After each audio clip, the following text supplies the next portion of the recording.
এবং তারপর সেখান থেকে জাপারভ শেষটা করে দেবেন, শেষটা করে দিলেন 2-0 এবং মুরাস ইউনাইটেড চলে যাচ্ছে এএফসি চ্যালেঞ্জ লিগের মূল পর্বে।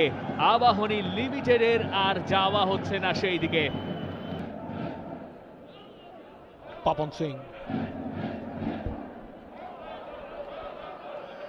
ক্লিয়ার হলো সেটা।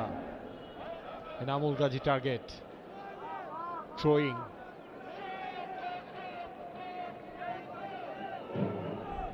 মুরাস সমর্থকেরা জানেন তারা জয়ের দিকেই আছে, পেছনে একজন মোহামেডানের জার্সি পরা সমর্থকও আছে। তিনি কি আজকে মুরাসের সাপোর্টার বনে গেছেন? মোহামেডান সমর্থকেরা কেনই বা আবাহনী সমর্থন করবেন? আইকনিক একটা ছবি। মোহামেডান সমর্থক গিয়ে সেই মুরাসের পাশেই বসেছেন, দুর্দান্ত। আবাহনী বাইরে যে কালচারটার সাথে আমরা দেখি ইউজ টু, সুলাইমান দিয়াবাতে বাইলাইনের কাছাকাছি জায়গা থেকে বলটাকে ভেতরে রাখলেন, কিন্তু তার সেই সাপোর্টটা ছিল না। 92 মিনিটে ম্যাচ বাকি রয়েছে আর 3 মিনিট। এখানেই তিনি আছেন সেই মোহামেডানের সাপোর্টার, তবে একটু মনে বাম পাশে বা ডান পাশে, ঠিক এই ফ্রেমে নয়, আশপাশেই তিনি কোথাও একজন আছেন।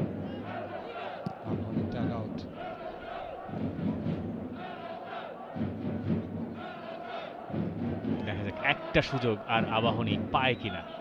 সেকেন্ড হাফে মাত্র একটা সুযোগই তারা তৈরি করতে পেরেছে, সেটাও মুরসালিনের শট।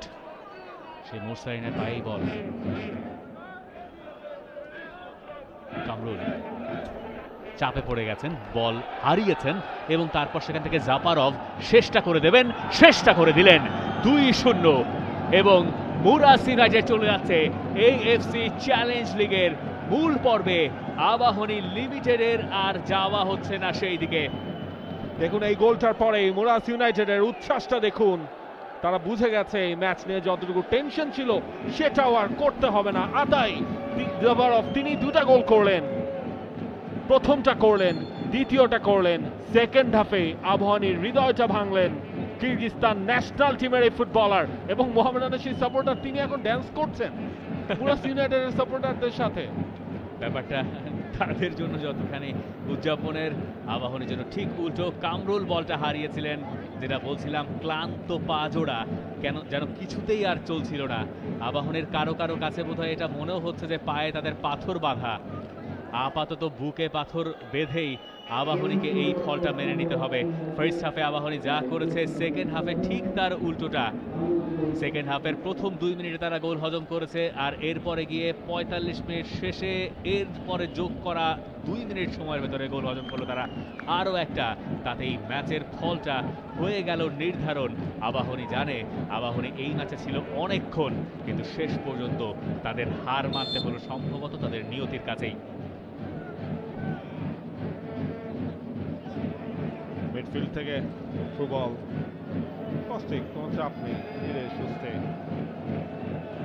এবং আবাহনীর ম্যানেজার সত্যজিৎ দাস তিনি বলছিলেন যে তাদের যে টার্গেটটা ছিল 3 জন ফরেন প্লেয়ার নিয়ে এবারের এফসি চ্যালেঞ্জ লিগটা এবং বাংলাদেশের ডোমেস্টিক লিগটাও স্টার্ট করা, ফিনান্সিয়াল জটিলতার কারণে মাত্র একজন ফরেন ফুটবলারকে তারা পেয়েছিল, তাও মাত্র 2 দিন আগে সুলাইমান দিয়াবাতে। যে ড্রিমটা ছিল এই ম্যাচের রেজাল্টটা ভালো করে ম্যানেজমেন্টকে বোঝানো আবাহনীর আরো 2টা ফরেন ফুটবলার দরকার। আসলে বাস্তবতাটাও বুঝতে হবে। আবাহনী মাত্র 26 দিন তারা ক্যাম্প করেছে, কিন্তু 4 সপ্তাহও নয়। ফুটবলাররা প্রায় মাসখানেকের মতো তারা বিরতিতে ছিল। ন্যাশনাল টিমের ম্যাচ শেষ হয়েছিল 10 জুন, লিগ শেষ হয়ে গিয়েছিল তারও আগে। চ্যালেঞ্জ ছিল কোচ মারুফুল হকের জন্য, ফার্স্ট হাফটা সেই চ্যালেঞ্জটা নিয়েও ছিল আবাহনী লিমিটেড। সেকেন্ড হাফে অন্ধকার নেমে এলো আবাহনীর আকাশে। আতায় তার জোড়া গোল। For more updates, subscribe to our YouTube channel and click on the bell icon. Follow us on Facebook and Instagram. Download T-Sports app to enjoy exciting games and highlights. Visit tsports.com.